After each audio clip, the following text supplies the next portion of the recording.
My name is Dawn Futch, and in 2010, my son Michael Jane Futch was in an automobile accident, and that automobile accident left him classified as being brain dead.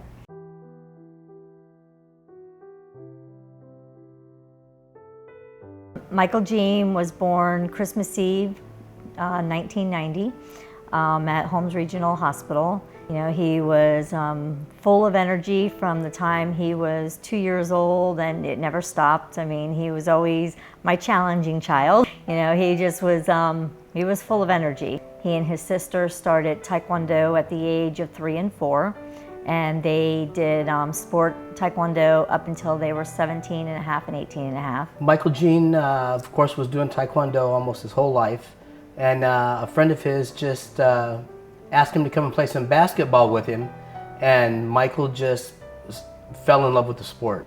And then the Taekwondo kind of went to the wayside, and basketball was his full-time passion. So besides Michael's passion for basketball and sports, his other passion was people. Michael was very good with people. All of his friends, anytime they had a problem, they would talk to Michael, and Michael would always, you know, lend an ear and listen to them and offer advice when he could. Kids. Yeah, the kids. He was really good with little kids.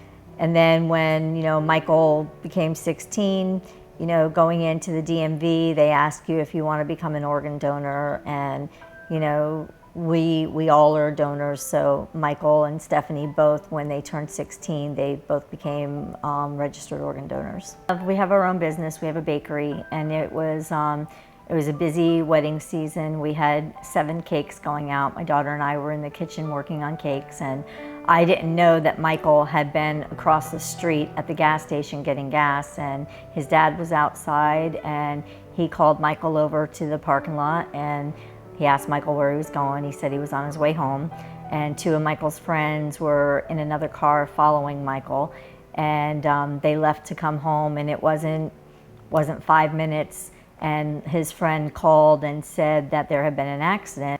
I got a call on my phone. It was from Lorenzo, which was Michael's best friend for years and years, and he was in the other vehicle that was involved in the accident. And he said, you know, there's been an accident, can you come in down here? And I said, sure. And I hopped in my car, and he said, it's Michael and it's bad. So I went back in and told Dawn, just drop what you're doing. We have to go right now. It's been an accident. It's not good. The accident was literally around the corner from our shop, so we went over there. They wouldn't let me get in the ambulance with Michael, so I knew it was bad. They ended up taking him over to Holmes Regional, and we followed behind. We waited until the accident was about 9:15 in the evening, and they finally came down about 3:30 in the morning and said that Michael was in ICU, and but they needed to talk to us before we were able to go in and see him. And they said that that it didn't look good, that he had severe head trauma, and that, you know, they were gonna let us go in and see him, but only Mike and I could go in at that time. They didn't let anybody else in the room. So when we went in, they had Michael hooked up to several machines, and you know, I asked a couple of questions because I wanted to know. He didn't have any scratches on his body, you know, just a couple of nicks, so it didn't really look like he had any external injuries. But it was all internal. He had brain hemorrhaged, and so he was classified as being brain dead. And Michael had really stressed that if something was to ever happen to him, that he did not want to be kept alive on a machine or in a wheelchair. If he had no quality of life, it wasn't worth living. So we went to the hospital and talked to the doctor, and they sent an advisor down to talk to us, and they said we're going to do another test in the morning to check his brain functions. And his nurse, which is still a very good friend of ours, he said it just doesn't look good.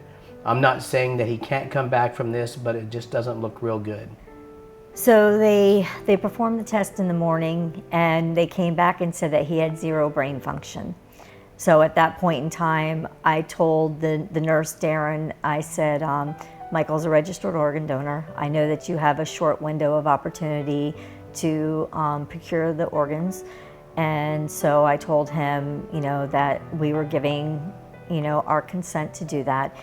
And I told him we needed 24 hours for family and friends to be able to come in and say goodbye to Michael. Never did I expect the amount of people to show up at the hospital that did. In a 24-hour period, we had close to probably 400 people in and out of the hospital. We had to bring them in groups of 5 and 6. For Michael's memorial service, we had it at the park, at Liberty Park, where he played basketball almost every day. And we just said, in lieu of bringing flowers or something like that, if you could just bring a basketball, we would like to donate that in Michael's name to an underprivileged child. And we just had tons and tons of basketballs showing up. And now we sponsor 8 PAL leagues. We pay for all the kids' uniforms, their coaching fees, everything. So some kids that want to play basketball that couldn't afford it, now they can do it and enjoy that passion as well. Because Michael's birthday was Christmas Eve, I had already had all the shopping done. And Stephanie, our daughter, said that since Michael wasn't going to be here to open his gifts, she didn't want her things either. She said to donate everything. So that started what is the foundation that we started in honor of Michael. We help underprivileged families and children. We provide Thanksgiving meals at Thanksgiving time. We do angel trees during Christmas, where we take, and have children's names on a tree. People can pick it up, buy a gift, and get it to the families. We do back to school drives with school supplies. So we do a black tie fundraiser once a year, and we do a golf tournament to raise money so that we're able to, provide food for families in need, throughout the year as well. After we started doing all this, we just felt a really strong need to tell other people about how important it is to be a donor. So we got involved with Trans Life, and they become like our second family as well. So we spend a lot of times with the events with them, and since we started doing this almost 6 years ago, I think we've signed up probably close to 700 people to be organ donors. After Michael had given all his organs up and a little short period of time had went by, we started corresponding through Trans Life with the people that was his recipients. And we wanted to just extend a hand out to them and tell them that, we would like to speak to them.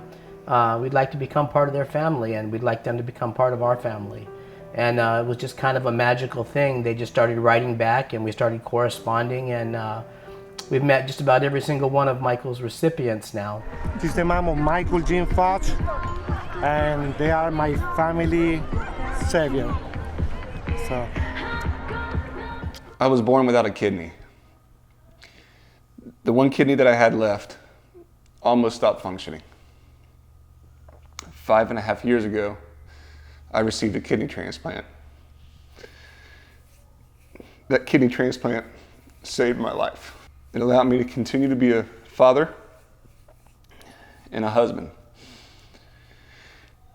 From my family to the Futch family, thank you very much. This area is a memorial garden that we made for Michael. The pole that Michael was involved in the accident with was made into some benches that are next to the pond. And then also his basketball hoop was taken down and attached to it on the side of the pond. One of his friends had asked if there was going to be a place where they could go and, talk to Michael. So that's what we did, was we created this backyard for that. The whole thing of organ donation, when you get to finally meet the recipients, if you choose to do so, is it brings a tie, a bond, and it's very beautiful. So I just, if you're contemplating whether or not to allow your loved one, think about what they would want. Think about if they would want to be able to give somebody else that chance of having a second chance, because it is the greatest gift that anybody can ever give, is that gift of life.